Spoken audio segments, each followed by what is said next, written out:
वैसे तो video बतेरे sectors में बना रहा हूँ, मतलब कि इसमें कई सारी चीज़ें हैं, परंतु मुख्य रूप से मेरे को इस वीडियो का नाम है कन्फ्यूज़न एंड रेगुलेशन, वो रियलाइजेशन, कन्फ्यूज़न एंड रियलाइजेशन।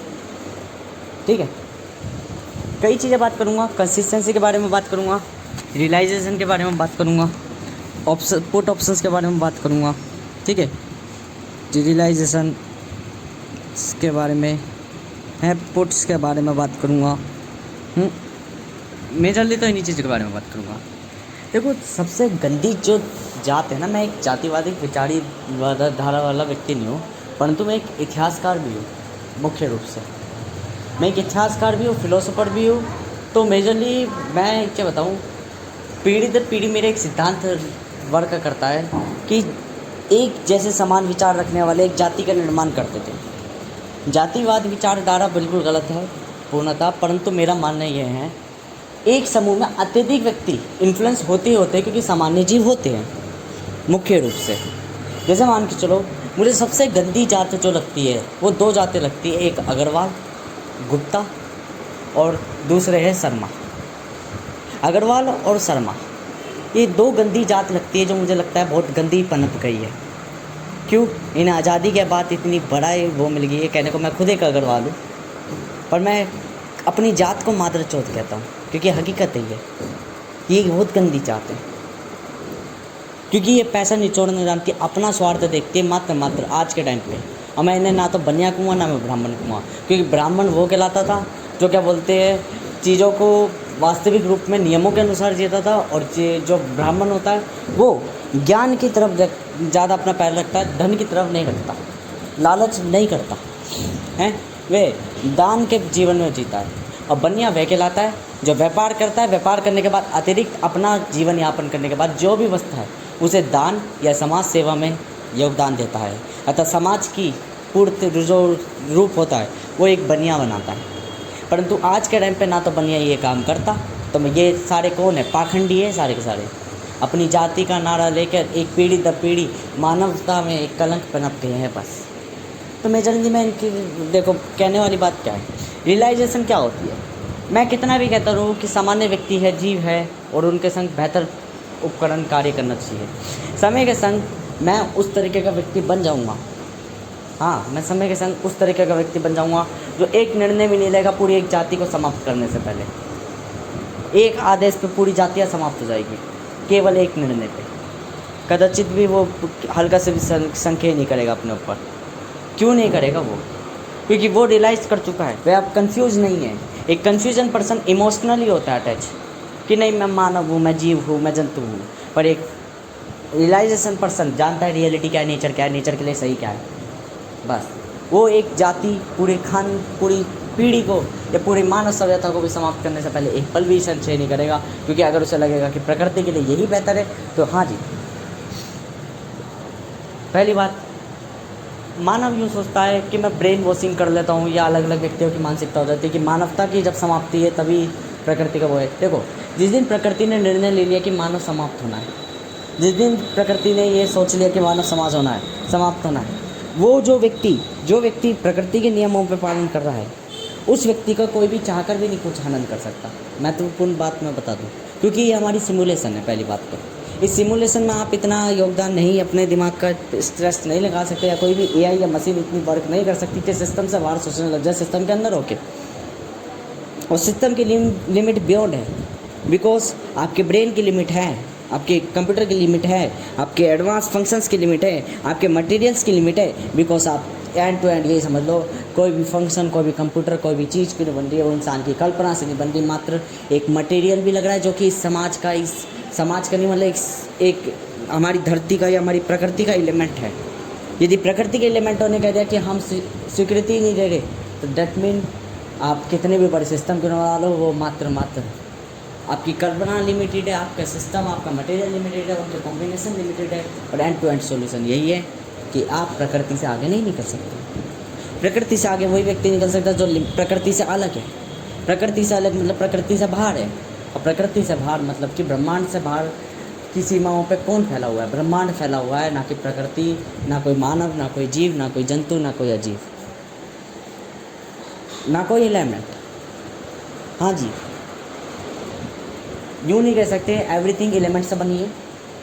प्रकृति के बाहर एलिमेंट्स नाम की कोई चीज़ ही नहीं है। फिर वहाँ पे है क्या? ऊर्जा है। कौन सी ऊर्जा है?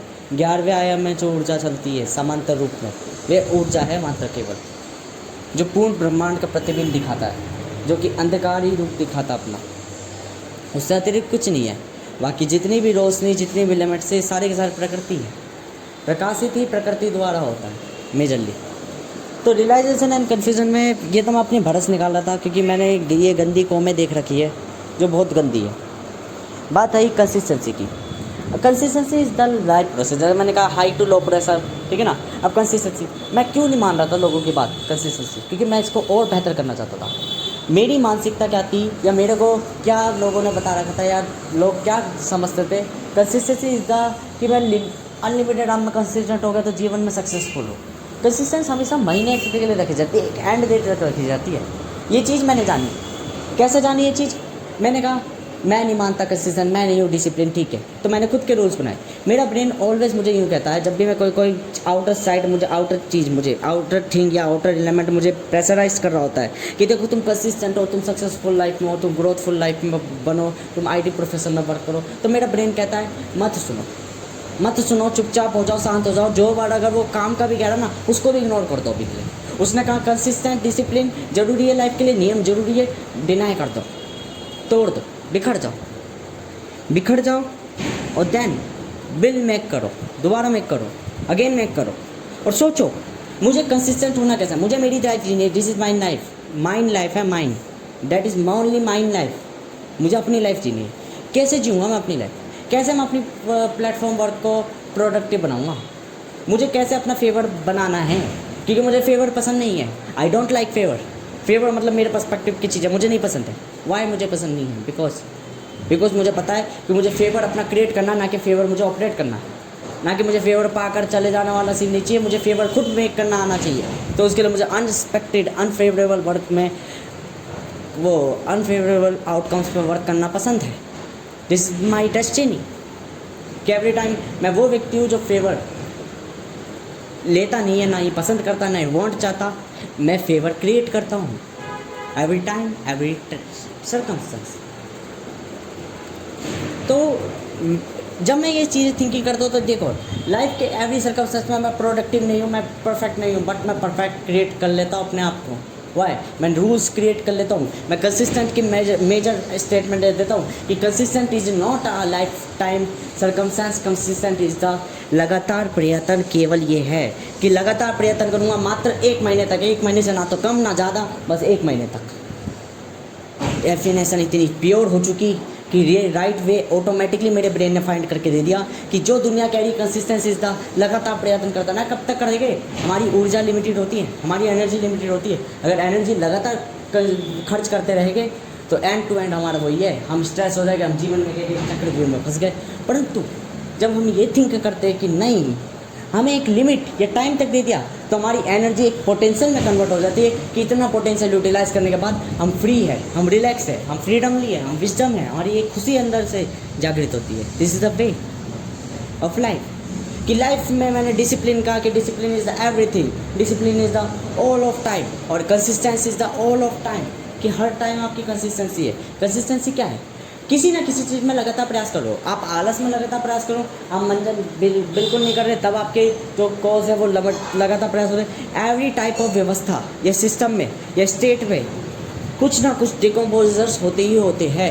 अब उसको कंपोज करो अपने फेवर में या डिकम्पोज करो नेचुरल फैक्टर में, वो बात ठीक है कि लगातार प्रयत्न तो करती रहती है प्रकृति उसी चीज़ को व्यवस्थित करने के लिए, उसी चीज़ को मैनेज करने के लिए, उसी चीज़ को स्टेबल करने के लिए हम भी लगातार प्रयत्न करते हैं। और दिस इज़ द लाइफ कि यदि हम अपने आलस कर रहे हैं तो आलस के इफेक्ट मिलते हैं, यदि हम कुछ प्रोडक्टिव कर रहे हैं, हम कुछ यूटिलाइज कर रहे हैं तो यूटिलाइजेशन के इफेक्ट मिलते हैं, वो इफेक्ट मिलते हैं। तो एवरी टाइम हमें कुछ इफेक्ट मिल रहा होता है। क्या से मिल रहा होता है? कंसिस्टेंसी द्वारा इफेक्ट मिल रहा होता है। क्या ये कंसिस्टेंसी लगातार चलती जा रही, जीवन भर चलती जा रही? नहीं, डिफरेंट फॉर्म्स में। जैसे संघर्ष बदलता है, हर जगह के हिसाब से संघर्ष बदल जाता है कि वर्क भी कुछ नहीं कहलाता, संघर्ष ही कहलाता है। बस उस संघर्ष की आदत ऐसी पड़ जाती है कि आदतें बदली जा सकती है। देखो चरित्र 3 तरह के होते हैं, 2 नहीं तरह के होते हैं, ना ही एक तरीके का होता है चरित्र। 3 तरीके होते हैं।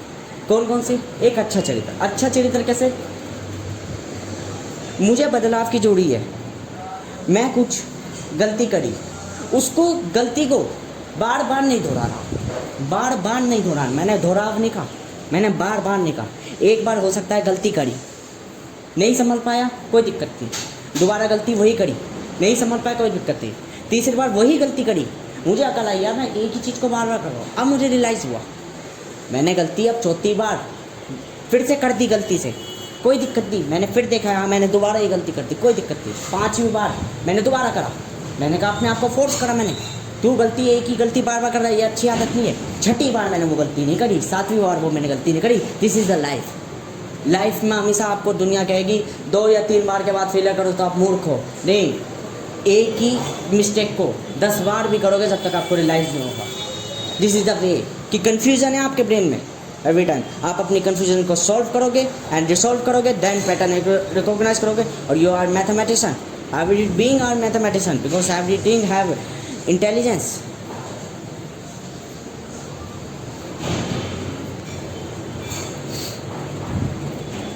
मेजरली मैं भी यही बात करना चाहता हूँ। देखो कन्फ्यूजन रियलाइजेशन में क्या होता है, कन्फ्यूज करता मैं इंग्लिश सीक्वेंसर पढ़ रहा था, अब देख लो फ्रीली बोल रहा हूँ इंग्लिश, हैव आराम से, इंटेलिजेंस बीइंग कितने आसानी से लगा रहा हूँ। वाई, क्यों? बिकॉज आई हैव फ्रीडम, मेरे पास फ्रीडम है, मेरे पास आज़ादी है, मेरे पास कॉन्फिडेंस है। और कॉन्फिडेंस बिल्ड होता है फ्रीडम से, कॉन्फिडेंस बिल्ड होता है फ्रीडमली टॉक से, और कॉन्फिडेंस बिल्ड होता है by communication of to you. This is sets of rules and is a fucking games.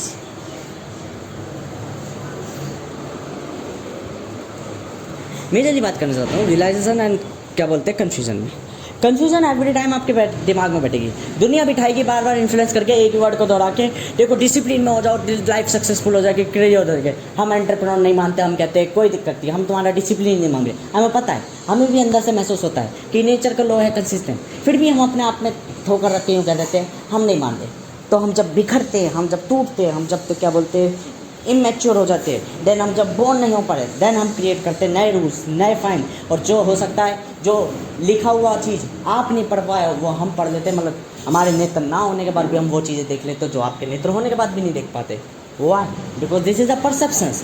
Every time of presence आपकी मैटर करती है, बेस मैटर करती है, किस तरीके से आप थिंक करते हो। इसलिए मैं कहता हूँ एक अमीर आदमी इसलिए अमीर नहीं बनता क्योंकि उसके पास सब कुछ है। एक अमीर आदमी इसलिए अमीर बन जाता है क्योंकि उसके पास तरीके हैं, उसके पास थिंकिंग है, उसके पास वे है, उसके पास माइंड सेट है। आदतें बदली जा सकती है। गुड करेक्टर यही कहलाता है कि एवरी टाइम आप अपनी हैबिट्स कहते हो कि एवरी हैबिट्स को not a stable, habit change करी जा सकती है, बट मुझे कौन सी हैबिट्स एक्वायर करनी है, यही गुड करेक्टर कहलाता है। बैड करेक्टर कहलाता है मैं अपनी चीज़ें नहीं बदलूंगा, मैं तो इगोइस्टिक हूँ, मैं तो क्या बोलता है लाइफ में करियर रिलेटेड लाइफ जीऊँगा, मैं तो क्या बोलता है आईटी प्रोफेशन सब कुछ है, अगर आईटी में काम नहीं करा तो बस यही तुम्हारी ज़िंदगी ख़त्म है, ये लाइफ इन्फ्लुएंस हो चुकी है।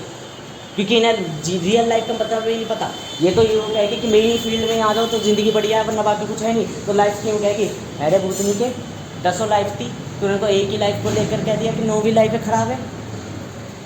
तो 10 तरह की ज़िंदगी है, हर तरह का व्यक्ति। ये तो वो वाली बात होगी कि देखो एक ही दिन में मैं खदान में जाके कोयला निकाल के पेट्रोल भी निकाल लूँ, एक ही दिन में मैं क्या बोलते हैं मशीन भी बना लूँ, एक ही दिन में मैं मोटर बाइक भी बना लूँ, एक ही दिन में मैं उसे ऑप्टिमाइज़ भी कर लूँ, एक ही दिन में मैं उसे चला भी लूँ, एक ही दिन में मैं मतलब सारे व्यक्तियों का काम एक ही मैं कर लूँ। थोड़ा इम्पॉसिबल लगता है ना? Why? Because this is not a matter of nature, this is a matter of human ideal is fucking calculations only. Why? Because not an operator, not on rules, only has abstract mindset. But क्या ये abstract mindset बुरा है? नहीं। जब हम ये चीज़ें realise करते हैं, जब हम ये चीज़ें बांध लेते हैं और हमारी कन्फ्यूजन सॉल्व होती है तो हम कुछ एक्स्ट्रा ऑर्डिनरी लाते हैं। Because I am entrepreneur, I am a inventor and I am every type of human being will be more intelligent. Not intelligence, not intellectuality, intelligent मतलब जीनियस।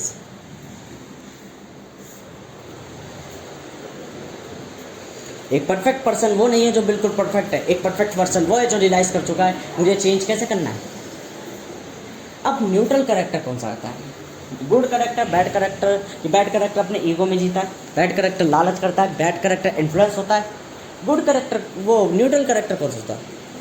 समतल चल रहा होता है, अच्छी बुरी दोनों चीज़ें कर रहा होता है, फाइट कर रहा होता है, न्यूट्रल कैरेक्टर ही में हो।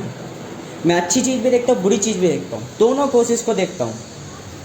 गुड करेक्टर वाला एवरी टाइम एक अच्छी चीज़ को ही एक्वायर करेगा, बैड करेक्टर वाला एवरी टाइम अपनी ही ईगो में जिएगा। न्यूट्रल करेक्टर ऑलवेज फाइंड करेगा कि उसकी थिंकिंग क्या है, उसकी थिंकिंग क्या है, दोनों आपस में डिफरेंट क्यों है, और देन आई एम मैं बनूंगा कुछ। I become a new circumstance, new life and new human form. अब मेजरली यहाँ हमें क्या समझना है, रियलाइजेशन में, कन्फ्यूज़न एंड रियलाइजेशन में। ये कन्फ्यूज़न रियलाइजेशन में सीधा से बात यह है कि हम थिंकिंग कर रहे हैं उस व्यक्ति की तरफ से जो व्यक्ति क्या बोलते हैं, जो व्यक्ति भूल गया मैं पहली बात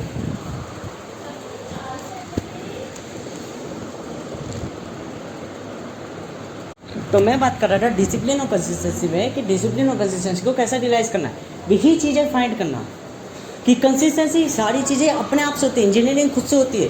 क्या इंजीनियरिंग है, जब मैंने मान लो दूसरे से सीखा भाई कंसिस्टेंट रहो लाइफ बिल्कुल परफेक्ट हो जाएगी, ठीक है, तो मैंने वो वे देखा ही नहीं जब मैं इम्परफेक्ट हूँ, मैं जब गलत हूँ या मैं कोई मूर्खता कर रहा हूँ तो मैंने वो फेज देखा ही नहीं, मैंने स्किप कर दिया, बिकॉज मुझे सक्सेसफुल लाइफ चाहिए थी, मुझे गॉड जैसी लाइफ चाहिए थी, सुपीरियर। तो मैं क्यों अपने आप को गॉड कहूँ, मैं तो अपने आप को ह्यूमन कहूँगा, क्योंकि मैं हूँ ह्यूमन, पर मैं रियलिटी में अपने आप को ह्यूमन नहीं कहूँगा। उस टाइम पे मैं कहूँगा I am the superior, I am the powerful person. Why? Because reality में भी ह्यूमन हूँ, क्योंकि एक सुपीरियर या गॉड पर्सन अपने आप को, अस्तित्व को अपनी महत्व देता है कि आई एम द ह्यूमन, अस्तित्व जो जगहों के हिसाब से बदलता रहता है, और रियलिटी में वो गॉड होता है जो कहता है, जान जाता है कि देखो मैंने पहले कही थी दो स्टेटमेंट थी, पर दो फ्रेजेस के दो सेंटेंस के हिसाब से थी, कि फर्स्ट सेंटेंस में होगा जब चीज़ें दोहराव हो रही, रिपीटेड हो रही, मैं एक साधारण बच्चा क्यों, मैं एक साधारण बच्चा क्यों हूँ, मैं असाधारण क्यों नहीं हूँ, ये बोला था, मैं असाधारण क्यों नहीं हूँ, बिकॉज उस समय मैं नहीं जानता था आई एम ए ह्यूमन, उस समय मैं इन्फ्लुएंस ज़्यादा था। सेकेंडरी फ्रेज, दोनों सेंटेंस हो गए। पहले मैं पूछा मैं असाधारण बच्चा क्यों नहीं हूँ, मैं साधारण क्यों हूँ, पहला फ्रेज सेंटेंस तो ही होगा। सेकंड सेंटेंस में बोला, सेकंड सेंटेंस में उसका मतलब बताया, क्योंकि मैं उस समय ये नहीं जानता था कि मैं ह्यूमन हूँ, मैं इन्फ्लुएंस ज़्यादा था। अब आते दूसरे फ्रेज में, दूसरे फ्रेज में मैंने कहा I am a human, because अब मैं जान चुका हूँ, अब मैं जान चुका हूँ कि हु आई एम, कौन हूँ मैं। ये है rich mind set, rich mentality, मतलब गॉड पर्सनैलिटी में और एक बिकम अ ह्यूमन पर्सनैलिटी में। क्यों? दोनों की ट्रेट ही अलग है। एक गॉड पर्सनैलिटी लाइक पर्सन जो दिव्य है, जो क्या बोलता है आत्मा से परे है, वो ये सोचता है या I am a human, my state is human, तो आई एम ए ह्यूमन। एक नॉर्मल पर्सन क्या सोचता है, आई एम ए सुपीरियर, अगर मैं सुपीरियर स्टेट में हूँ तो भाई जल्दी ना मैंने डिसिप्लिन लिया, ना मैंने कंसिस्टेंसी ली, मैंने अपने आप से जाना, मैंने कहा डिसिप्लिन तो हर चीज़ है, मैं आलस कर रहा हूँ, ये मेरा रूटीन, मेरा डिसिप्लिन है। ये क्या बोलते हैं एवरी टाइम पे जो भी मैं चीज़ रिपीट कर रहा हूँ, जो भी चीज़ मैं वर्क कर रहा हूँ, जो भी चीज़ मैं जिसमें भी चीज़ में संघर्ष ले रहा हूँ, है जो भी चीज़ मेरी वांट और डिजायर, जो भी मेरी लाइफ चल रही है, लाइफ इज़ डिसिप्लिन। ठीक है, मैंने फर्स्ट मीनिंग तो रियलिटी में जान लिया अपने आप से। फिर कंसिस्टेंसी का मतलब जान लिया, व्हाट इज़ द कंसिस्टेंसी। तो कंसिस्टेंसी का मतलब भी मैंने जान लिया कि भाई लगातार प्रयत्न, प्रकृति एवरी टाइम कोज करती रहती है, एवरी टाइम इफेक्ट करती रहती है, ठीक है, पर क्या एक ही इफेक्ट बार बार करती रहती है? नहीं, चेंज करती है अपने आप को, टाइम के संग चेंज करती है, एक लिमिट तक ही कंसिस्टेंट रहती है, एक लिमिट तक ही व्यवस्थित रखती है चीज़ों को, फिर उसके बाद चीज़ें डिस्ट्रॉय होनी तय होती है, चीज़ें क्रिएट होनी तय होती है, और यही लाइफ है। ये कंसिस्टेंस ऑलवेज नहीं रहता, टारगेट रखे जाते हैं। तो रियल मीनिंग जानी, डेफिनेशन थोड़ी और प्योर करी कि कंसिस्टेंट रहूँगा 1 महीने तक, ना तो उससे पहले ना उसके बाद तक, इतने लाइफ तक जीवन के कर्म करूँगा, इतने लाइफ तक जीऊँगा, यही कर्म कहलाते हैं। कंसिस्टेंसी कुछ नॉट कोई अदर चीज़ है, सिर्फ कर्म कहलाते हैं आपकी, कर्म कंसिस्टेंसी, लगातार प्रयत्न। आपके कर्म क्या बनते हैं, आपकी कंसिस्टेंसी क्या है? ये कर्म है, ये चक्र है कि चक्र कुछ नहीं होते, कंसिस्टेंसी ही कहलाती चक्र, कंसिस्टेंट ही होते चक्र, हर चक्र कंसिस्टेंट होता है, हर चक्र कर्म कहलाता है। और क्योंकि कर्म ये बताता है कि आपके कर्तव्य क्या बनते हैं, कर्म अलग है, धर्म अलग है। धर्म कर्तव्य कहलाते हैं, मेरी उपस्थिति, मेरा अस्तित्व क्या है। कर्म ये कहलाता है मैं क्या कर रहा हूँ, किस इंटेंशन से कर रहा हूँ, तो उसका क्या रिटर्न मिलेगा मुझे। कंसिस्टेंसी यही तो होती है, किस इंटेंशन पे वर्क कर रहे हो, किस जगह वर्क कर रहे हो। अगर लगातार प्रयत्न किसी भी जगह कर रहे हो, वहीं से रिटर्न मिल जाएगा आपको। तो कुछ नहीं है मेजरली। रियल मीनिंग जान ली मैंने, औरों से ज़्यादा बेहतर जान ली मैंने, थोड़ा बियॉन्ड जान लिया मैंने। वाई? बिकॉज मैंने दोनों फेस देख लिया। I am a neutral character person, कि मैं एक वैश्य भी हूँ और साथ में मैं एक भगवान भी हूँ। वाई? बिकॉज दोनों पर्सनैलिटी मेरे अंदर है, God and devil. I am a God father. तो मेजरली मैंने ये थिंक कर ली खुद से। ये है कंसिस्टेंसी लाइफ। अब आते हैं पुट ऑप्शंस। क्या है पुट ऑप्शंस? पुट ऑप्शंस कुछ नहीं, पुट्स ऑप्शन का मतलब केवल ये है, मुझे अपना पैसा बढ़ाना है, मेरे पे कैलकुलेशंस है, मेरे पे प्रेजेंट टाइम जो है, मैं उसमें जो भी थिंकिंग करूँगा, जो भी वर्क करूँगा, जो भी एक्शन लूँगा, एक्शन विथ लॉजिक। हाँ, मेरी एक कॉपी में लिख रखा है कि इंटेलिजेंस कहलाती है, इंटेलिजेंस से रियलिटी मेक होती है दो चीज़ों से, एक एक्शन से, वो मैं देख के बताता हूँ। एक्शन प्लस टाइम, समय के संग जो एक्शन कर दोगे वही आपकी रियलिटी बन जाती है, और यह हकीकत है। टाइम क्या है, समय क्या है, जो भी आपने सोचा, जो भी आपने नीति बनाई, जो भी आपने रणनीति बनाई, उसको अगर एग्जीक्यूट कर दोगे तो रिटर्न मिलेगा ही मिलेगा। अगर रणनीति गलत है, स्ट्रैटेजी चेंज गलत है, ये स्ट्रैटेजी मैच नहीं हो रही, तो रिटर्न हमारे परसेप्शन पर प्रिडिक्टेबल होता है, पर रियलिटी में जो भी पुटअप करा होगा उसका रिटर्न नेचर के लिए बिल्कुल एग्जैक्ट होगा। सपोज करो नेचर ने कहा अगर आप ऑप्शन ए दोगे तो मैं आपको पुट करूँगी ए अल्फ़ा, अगर आप ऑप्शन बी दोगे तो मैं आपको पुट करूँगी बी अल्फ़ा, यदि आप मुझे ऑप्शन सी दोगे तो मैं आपको पुट करूँगी ए गामा। अब देखो, ए अल्फ़ा, बी अल्फ़ा और ए गामा, तीन चीज़ें हैं, तीन जो पुट ऑप्शंस दे रही है। मैंने अपनी एक स्ट्रेटेजी राइट बनाई, सपोज करो मेरी राइट स्ट्रेटेजी कहलाएगी ऑप्शन ए। ऑप्शन ए मेरा राइट स्ट्रेटेजी कहलाएगी, जो मैंने सोचा वही लग जाए। तो ऑप्शन ए जैसे मैंने लगाया तो मुझे ऑब्जेक्ट क्या दे दिया, मेरा एस्पेक्ट क्या था भाई, ऑप्शन ए में अगर डालूंगा तो मुझे राइट से मेरी थिंकिंग बन गई, मेरी स्ट्रेटेजी अगर एक बार मैंने एग्जीक्यूट कर दिया तो मुझे नेचर क्या देगी, एक ए अल्फ़ा नाम का रिटर्न या आउटकम। ये जो भी मेरा फेवरेबल डेस्टिनी या जो भी मेरा फेवरेबल क्या बोलते हैं आइटम है, वो मुझे रिटर्न दे देगी। क्या नाम की, ए अल्फ़ा। मैच कर गया। एक मिनट रुक जाओ मसी। तो हमने सिंपल सा सॉल्यूशन जाना कि अगर हम ऑप्शन ए देंगे तो हमारी स्ट्रेटेजी कह रही है कि नेचर हमें ऑप्शन देगी कौन सी, अल्फ़ा ए। ठीक है, अल्फ़ा अगर स्ट्रेटेजी हमारी पुट करेगी राइट है तो अल्फ़ा ए मिल गया। और यदि हमारी स्ट्रेटेजी कह रही है हम ऑप्शन बी डालते हैं जो कि रॉन्ग होगा, और ऑप्शन बी के द्वारा हमने एक्सपेक्ट करा कि हमें गामा ए मिलेगा, गामा ए मिलेगा, पर नेचर के लिए हमारे लिए अनप्रिडिक्टेबल है। हमने क्या सोचा, हमें ऑप्शन बी जब डालेंगे तो अल्फ़ा बी मिलेगा, परंतु नेचर के एस्पेक्ट में क्या था कि अगर तुम ऑप्शन बी नाम की स्ट्रेटेजी पुट करोगे तो तुम्हें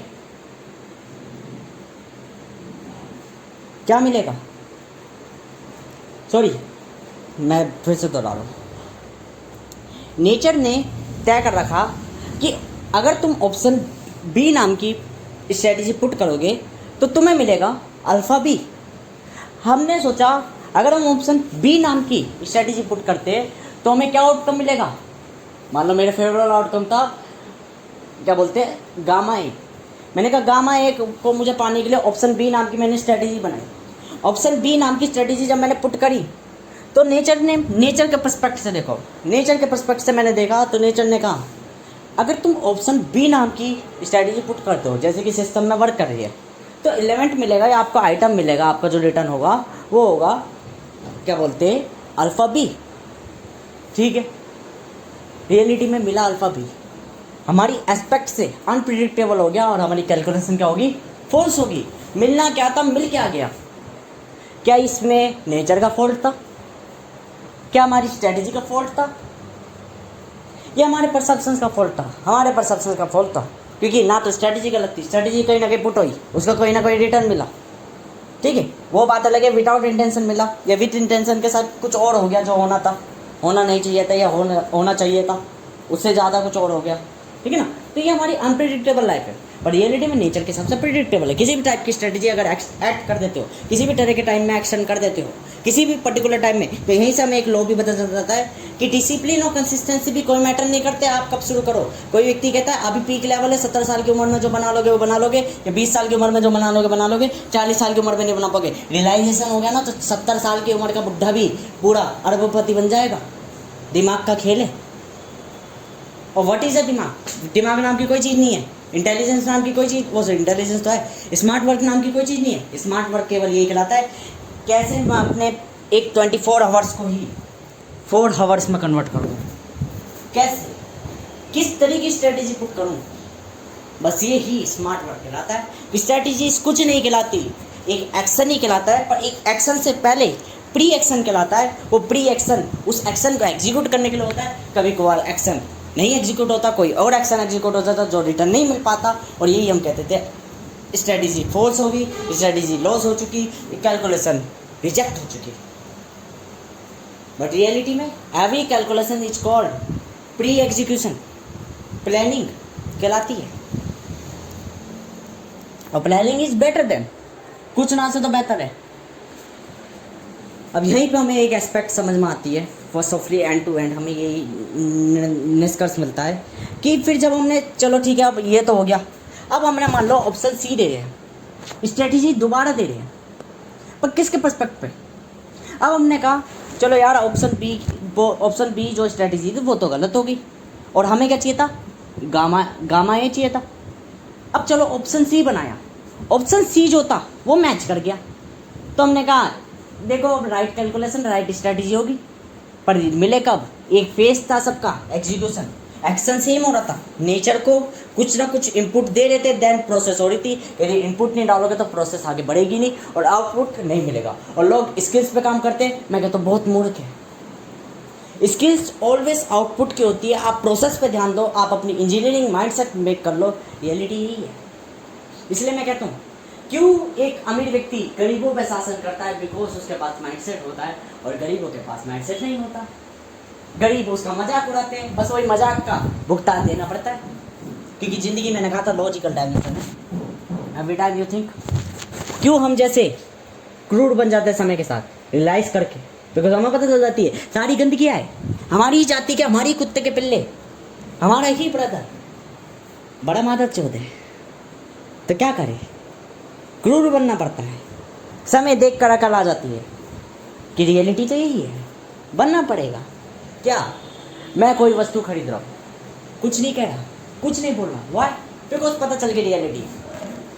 कोई हींगे मार के, कोई ढींगे मार के कोई फ़ायदा नहीं, आने वाली चीज़ दिख जाएगी, पहले बता के कोई फ़ायदा नहीं। तो ये अकल आ जाती है समय के साथ, मैच्योरेशन आ जाती है कि कोई फ़ायदा नहीं। एक बच्चे का जब बता देता कोई चीज़ कर देता, बच्चे की गलती नहीं है, बच्चा गलतियाँ करेगा तब सीखेगा। और यहाँ भी एक फॉल्ट आ जाता है, कुछ बच्चे जो होते हैं गलतियों को स्वीकार कर लेते हैं ऐसे कि उसी में प्रभावित हो जाते हैं, उसी धारा में बह जाते हैं और बुरे बनते चले जाते हैं। और ये अधिकांश समाज पाएगा। मैंने कहा था गर्म ठंडे का लो भी यही कहता है, नियम कहता है अधिकांश व्यक्ति बुराई होगी, अच्छाई हमेशा राज करेगी बुराइयों में। और ये हकीकत है, जो राज करते हैं वो बुरे लोग नहीं होते, वो अच्छे लोग होते हैं। वाई? बिकॉज आपकी मैच्योरेशन इतनी नहीं है, क्योंकि वो नियमों के अनुसार जी रहे हैं। क्या आप नियमों के अनुसार जीते हो? नहीं।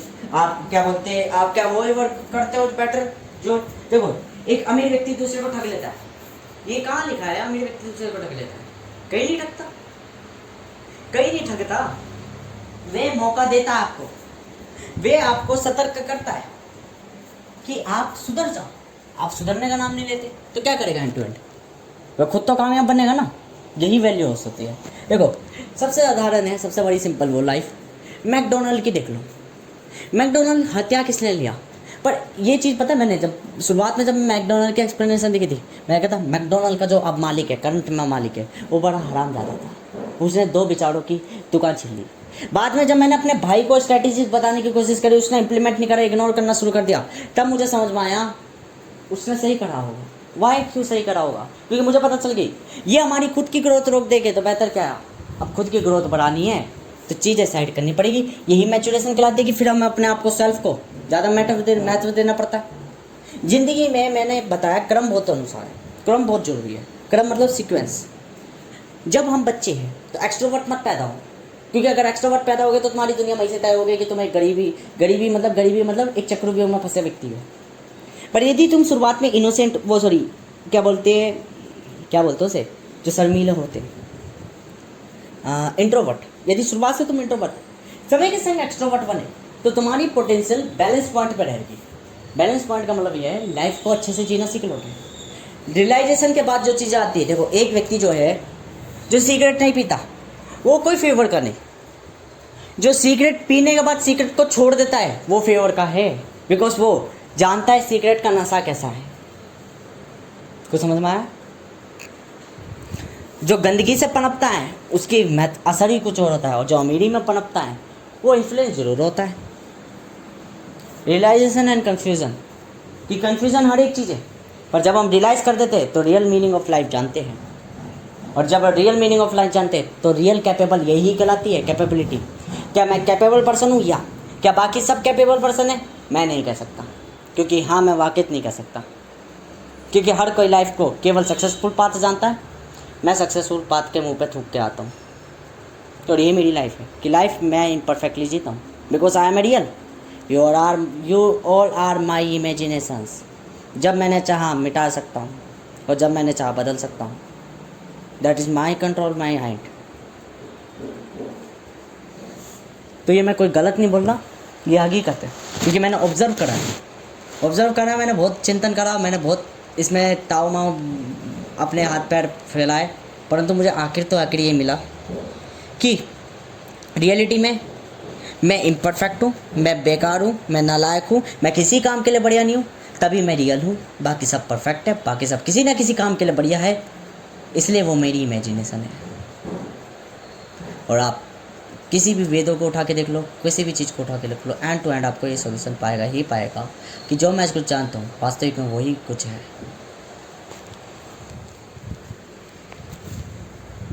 Realisation and confusion. अच्छा, मैंने एक और चीज़ बताई थी, 3 चीज़ें करते व्यक्ति, पहले ऑब्जर्व करता है, फिर एग्जीक्यूट करता है, नहीं पहले नॉलेज पाता है, नॉलेज गेन करता है एक CEO, फिर उसे एग्जीक्यूट करता है और फिर उसे मैनेज करता है। ठीक है, यही होता है। नॉलेज कौन पाता है? क्रिएटर। और क्या बोलते हैं, एग्जीक्यूट कौन करता है? ऑपरेटर। और मैनेज कौन करता है? कंट्रोलर। ठीक है, और वॉचर क्या करता है? साइड बाय साइड देखता है केवल। ठीक है, और एंड टू एंड सॉल्यूशन क्या है?